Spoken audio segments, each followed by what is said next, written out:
लगे जिसके विधाता ने जो लिखा होता है वो जरूर वही होता है। इसलिए आपके जीवन में संतान नहीं है तो नहीं होगा, आप रोए मत है।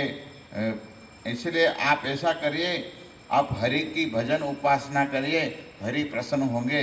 तो इसी तरह फिर कहते हैं, ये भगवान सुन रहे थे, ये ब्राह्मणी की कथा भगवान सुन रहे थे। भगवान को प्रकट हुआ ना, मैं कहा तो बोले 7 जन्म तक पुत्र नहीं है, तो ब्राह्मणी भी यहाँ पर थी, तो बोला भगवान सुन रहे थे। तो फिर से वो विलाप करने लगा।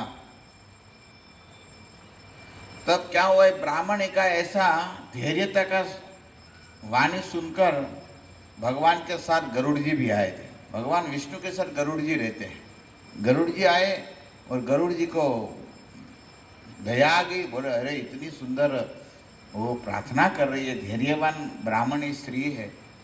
तो गरुड़ जी को दया आ गई और गरुड़ जी देखे एक दरिद्र दुखित हुए कितनी कांप रही है, तो भगवान को प्रार्थना किया। गरुड़ जी ने हाथ जोड़कर, हे प्रभु, भगवान विष्णु से कहने लगे, शोक में डूबी ब्राह्मणी तथा नेत्रों के अश्रु प्रवाहित करने दुखी ब्राह्मण को देखकर, हे दीनानाथ दया सागर भक्त भयहारी भक्त दुख भंजक, आपकी दया आज कहाँ तिरोहित हो गई है। कौन कहे? गरुड़ जी ने कहे, आप इतनी ब्राह्मणी रो रहा है, ब्राह्मण रो रहा है, आप तो दया के भंडार है, आज आपकी दया कहाँ खो गई है। आप आज बोल रहे हैं इसको 7 जन्म तक आपको पुत्र नहीं है, आप तो दयावान है, आप तो कुछ भी कर सकते हैं, तो आपकी दया कहाँ तिरोहित हो गई, कहाँ चली गई। हे प्रभु, आप वेद और ब्राह्मणों के रक्षक है। देखो गरुड़ जी कह रहे हैं, आप तो वेद और ब्राह्मण की रक्षा करने वाले हैं। आपको पता है ना, भगवान एक रूप लिया है वेदों की रक्षा करने के लिए। पता है नहीं पता है? कौन भगवान ने लिया था वेदों की रक्षा करने के लिए? हयग्रीव अवतार। ओके, कौन सा अवतार? हयग्रीव। भगवान घोड़े जैसा रूप लिया था। हमारे शालिग्राम में वो हयग्रीव रूप है। तो हयग्रीव रूप भगवान वेदों की रक्षा करने के लिए भगवान प्रकट हुए थे। और जल में एक असुर ले गए ब्रह्मा जी, कैसे वेद चुरा गए थे, तो फिर ब्रह्मा जी ने प्रार्थना किया था, तो भगवान ने हयग्रीव रूप लिया था। तो फिर यहाँ पर कहते हैं, अब तो वेद और ब्राह्मण की तो रक्षा के लिए तो भगवान आते ही है। वो तो आपने कथा सुनी है ना, बार बार सुनी होगी। भगवान प्रकट होते हैं वेदों की रक्षा करने के लिए। ब्राह्मणों की नमो ब्राह्मणीय, भगवान कौन है?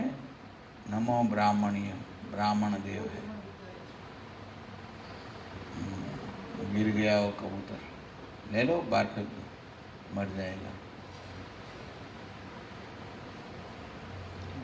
हरे कृष्णा कृष्णा कृष्णा हरे हरे। हरे राम राम राम।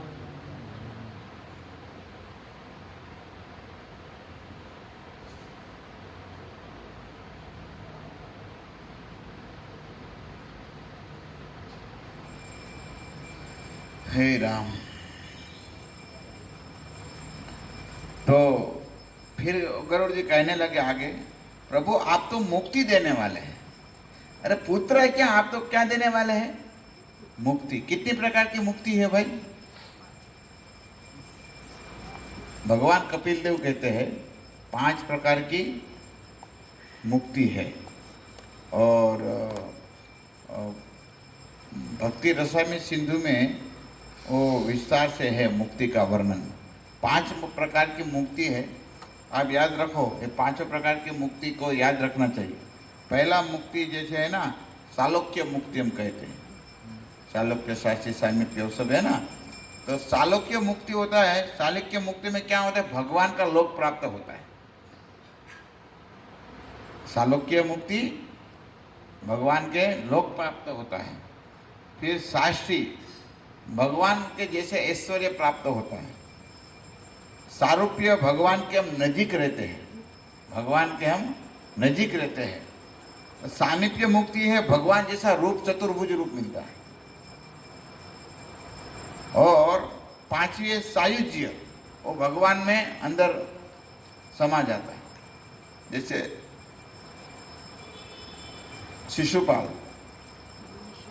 शिशुपाल सायुज्य मुक्ति मिला था। तो भक्त होते हैं वो मुक्ति को नहीं चाहते हैं। ये चार तो भी भगवान देते हैं ना, तो भी चार प्रकार की मुक्ति देते हैं, लेकिन सायुज्य मुक्ति भक्त को नहीं देते हैं। सायुज्य भगवान में समा जाने का सुख थोड़ी ना है, लेकिन तो भी भगवान कोई मुक्ति मांगते। मुमुक्ष व्यक्ति होते हैं, ये मुक्ति की कामना जब करते तो भगवान सालोक्य, सहस्त्र, सारूप्य, सामीप्य चार प्रकार की मुक्ति देते हैं, लेकिन सायुज्य नहीं देते। और सायुज्य मांगते ही नहीं, कोई मांगता होगा, सायुज्य मुक्ति कोई नहीं मांगता। और हमारे तो ग्रंथों में लिखे हैं, भगवान को मुक्ति देना कोई बड़ी बात नहीं है।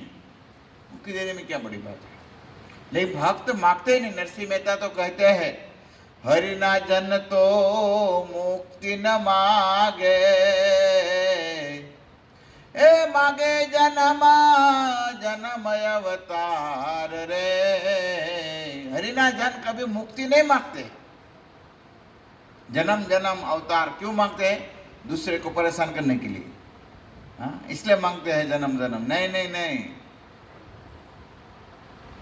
जन्म भक्ति करने के लिए, न जन्म। तो भगवान तो कहते चैतन्य महाप्रभु, जन्मनि भक्ति है तु कित्वयि। हमको बार बार भगवान आपका भजन कीर्तन कर सकूं, मैं आपका भजन कर सकूं, इसलिए जन्म मांगते हैं, दूसरे को परेशान करने के लिए नहीं। तो फिर गरुड़ जी कहने लगे, देखो प्रभु, आप तो पांचों मुक्ति दे देते हैं, जैसे भगवान को उदाहरण दे रहे गरुड़ जी। देखो आज गरुड़ जी को दया आ गई है। देखो भक्त का हम शरण ले लेगा ना, दया आ जाएगी। आज गरुड़ जी को दया आ गई, भक्त है ना, वो भक्त को देखकर दुखी हो गए। बोले इतनी तपस्या साधना किया आपको पुत्र प्राप्त करने के लिए, आप प्राप्त हो गए तो भी आप पुत्र नहीं दे रहे। अरे प्रभु, एक हाथी होता है, जब वो महावत हाथी बेचता है तो फिर हाथी बेच दिया तो फिर इसके साथ जो अंकुश होता है इस देने में इसको क्या दिक्कत है? अब समझ में आया? हाथी को बेच दिया, फिर वो 100 रुपए का लोहा का अंकुश की क्या वैल्यू है? वो थोड़ी मना करेगा। इसी तरह प्रभु आप मुक्ति दाता है, एक इसको पुत्र चाहिए, तो पुत्र देने आप में क्या दिक्कत है? देखो, है ना? तो इसी तरह यहाँ पर कह रहे हैं, और तब अलग अलग उदाहरण देके गरुड़ जी वेनिते बार बार कह रहे हैं। और इसमें कई उदाहरण दिया है कि प्रभु आपकी कृपा से सांदीपनि ऋषि ने अपना पुत्र पुनर्जीवित हुआ। ये बड़ी कथा है, शायद कल हम कहेंगे। वो भगवान कृष्ण अपने गुरु के पुत्र को लेने गए थे, और कथा भागवत में आती है, इसका कल कुछ वर्णन करेंगे। फिर वो वेनेते गरुड़ जी का नाम है, क्योंकि गरुड़ जी तो गरुड़ जी है। गरुड़ जी जब चलते हैं ना, जब ऐसा पांख करते हैं ना, पंख, तब साम वेद की ध्वनि निकलती। आप बोले वो कैसे हुआ? गरुड़ जी एक बार सूर्यदेव के पास गए। वो सूर्यदेव के पास कहे, मुझे वेद सीखना है, आप मुझे वेद सिखाइए। तब सूर्यदेव ने पंछी समझकर बोले, ये तो पंछी है, इसको नहीं सिखाना चाहिए। तो ये समझकर बोले, आप अधिकारी नहीं है, ऐसा बोल दिया। तो गरुड़ जी यहाँ से चले गए। लेकिन फिर सूर्यदेव ने सोचा, अरे भाई, मेरा रथ जो चला रहे हैं वो कौन है? गरुड़ जी का भाई है, अरुणी। पता है, कथा है, बड़ी कथा है। अरुणी का पैर नहीं है, केवल अरुणी है ना, कमर के ऊपर का भाग है, और इतना तेजस्वी है, सूर्यदेव का तेज कोई सहन नहीं कर सकते। लेकिन ये अरुणी जब रथ चलाते ना सूर्यदेव का, तो सूर्यदेव के सामने देखकर रथ चलाते। आप देखो, अभी हम 2 मिनट भी 2 सेकंड भी सूर्य के सामने नहीं देख सकते, और देखा तो हम देखे जाएगा तो पूरा अंधार लगेगा। और वो अरुणी में कितनी ताकत है, अरुणी सूर्यदेव के सामने देखकर रथ चलाता है, इतना शक्तिशाली है। तब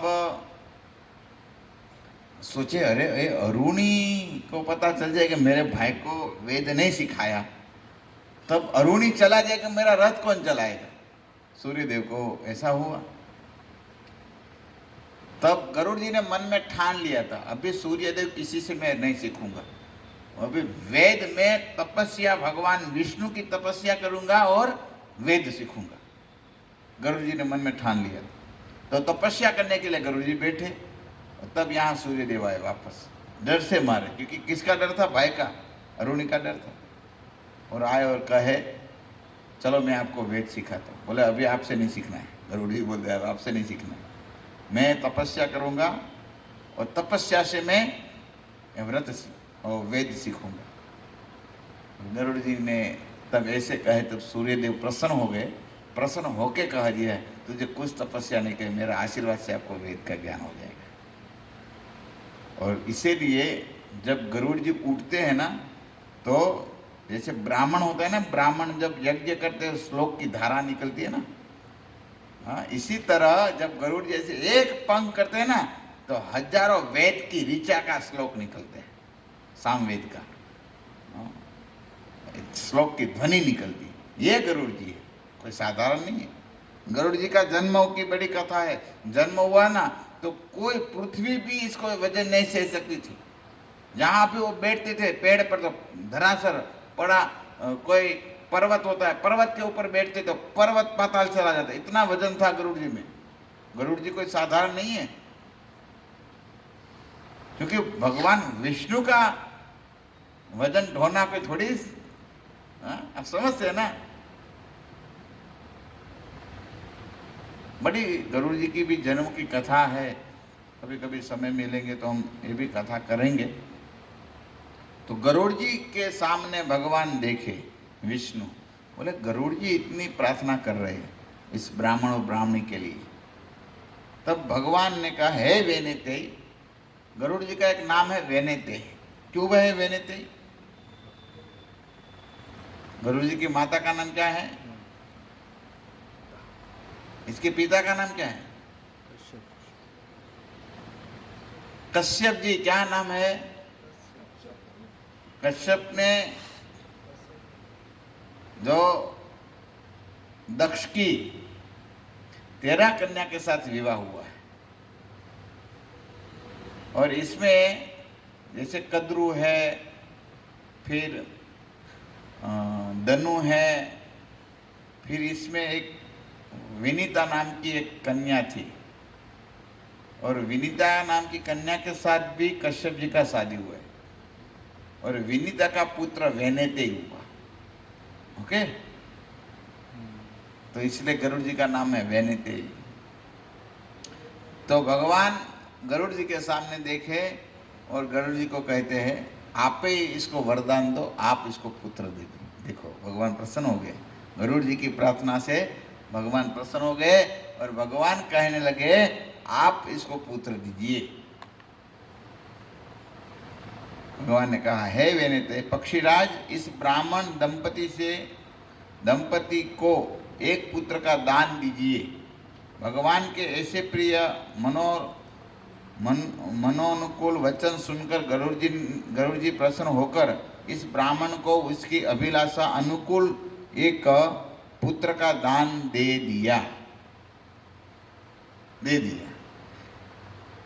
इति श्री बृहन्नारद पुराणे पुरुषोत्तम मास महात्म्ये षड्ढन्वो व्याख्याने श्री नारायण नारद संवादे सुदेव वर प्रदान नाम 15ोऽध्याय समाप्तः।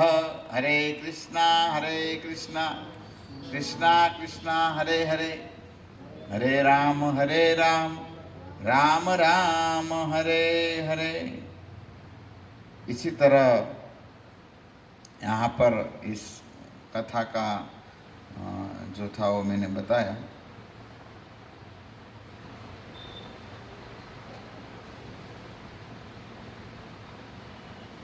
अभी कल हम फिर आगे कथा बताएंगे। हरे कृष्ण। हरे कृष्ण।